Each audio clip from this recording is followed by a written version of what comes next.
Hey guys, playing with a chainsaw today.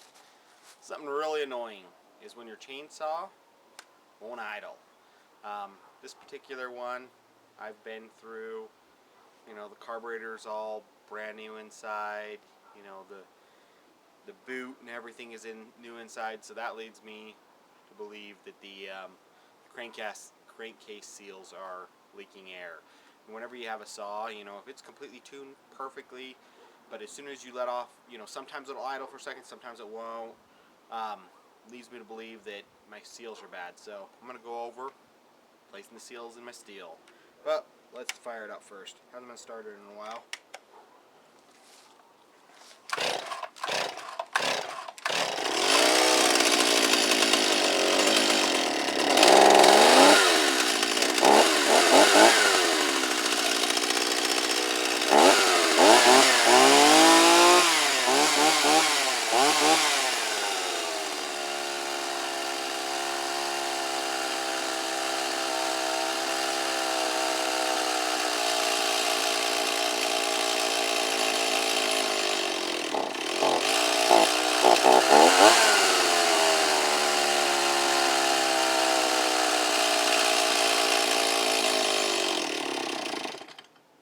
There we go, just like that. So,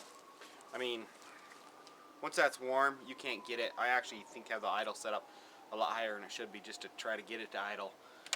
So I'm constantly cutting something, setting it down, and trying to quickly do the next thing before it dies. But it's time to rip through her and go at it. I got the flywheel off, I got the clutch off, I got the carburetor off. Now I'm just going to pull off the jug. The only problem is my screwdriver doesn't fit, or my Torx bit doesn't fit. Let me show you. Pull off the jug, there's four. Pull off the cylinder, there's four Torx screws. And most of the time, I just have this Torx bit that I've used for years on stuff. Most of the time you can get that in there.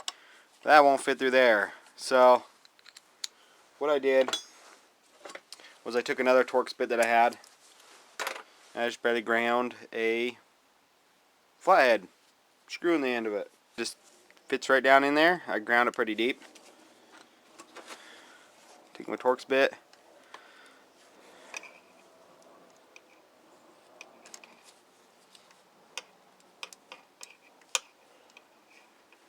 A little easier said than done, right? That's what makes it fun. There we go. And generally I would just use these things, but I don't have one big enough. I have one size too small, so there. If you can't make out what a chainsaw is right now, I don't blame you, because it's completely gutted and ripped apart. Maybe you'll recognize that part. Here's the other half. I had to do that to get that little seal out. I have to pound it from the inside. It's the only way. Tried doing the screw method where you screw a screw into the seal, pull it out. The seal's just so small that it wouldn't bite, so I got to pound it right out, put it in, put it back together. We'll go from there. There we go, got the house back together, starting to look kind of like a chainsaw again. Pistons hanging out the top right here. But I knew I was going to rip apart this far. So I also bought some new piston rings, even though it's still in good shape, but got to rip apart this far. Might as well put some new piston rings on there. They're cheap. They're like, I think I paid $5 or $8 for them, something like that. I know this is going to be virtually impossible for you guys to see, but I bought a new set of rings just for the hell of it. And they're the same diameter, but they are a lot thinner, which is not good. They are about 10 thousandths, 11 thousandths thinner this way than the original, and that's not good. What that does is that actually allows gases to pass over the top, around the back, around the inside of them, on both of them. And if you got 10 thousandths, 11 thousandths, you got 5 thousandths top and bottom that gases are going to pass everywhere, where the original ones are only, measuring the groove to this is only about 1,000. So I think I'm going to stick with the original rings because they weren't bad at all. I just thought I was in there. Might as well do it. And I'm going to see if I can get my money back on this crap. Pisses me off. Now that it's all back together, with the new seals and stuff, I need to check them. So what I'm going to use is just this is just an engine vacuum gauge.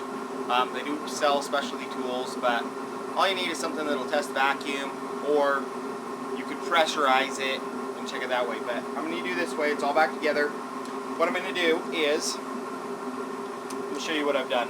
You'll notice on the exhaust side that I got a piece of steel, and all that is just a piece of 1.5 inch flat stock with the original bolts that hold on the muffler, holding a thin piece of rubber. Now this could be, this is actually about 1/8 inch thick, so thicker rubber. I mean, you could use something like a heavier duty inner tube, something, just a piece of rubber to seal it up, and that seals up this side.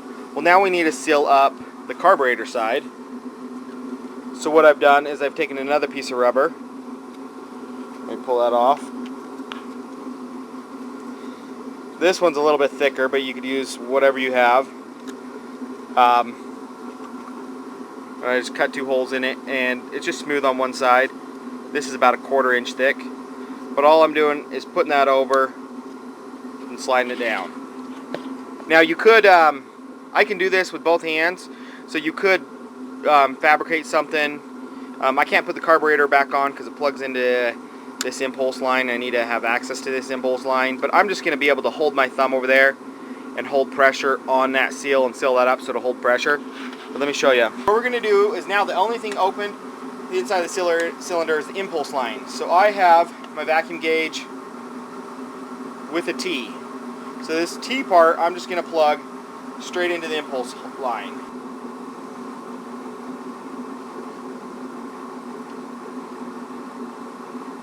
There we go. That's inserted. I only need to pull about 10, well, it's not PSI, it's like inches of hydrogen of vacuum. So that's all I need to pull, and that's easily done by you. You can pull 10 inches of hydrogen pretty easy. So what I'm going to do is I have a pair of vice grips here that I will just pinch off this line once I've pulled it, but I'll just suck it while I hold that down, you know, and hold the gauge for you guys to see.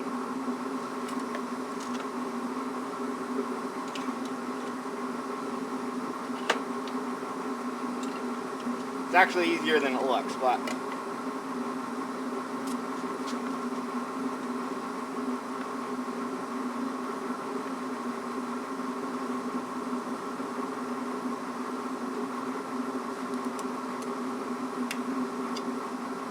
there we go. So I'm just making sure that stays and that's not moving. So I'll hold that for a second. You know, if you had a soft enough piece of rubber, it might actually even hold this carburetor one in just because you're sucking it in.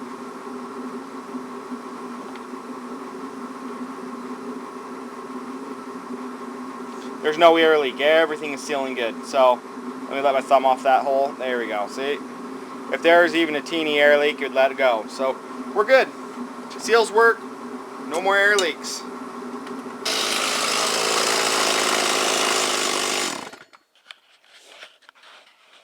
There we go, guys. It idles. Yay!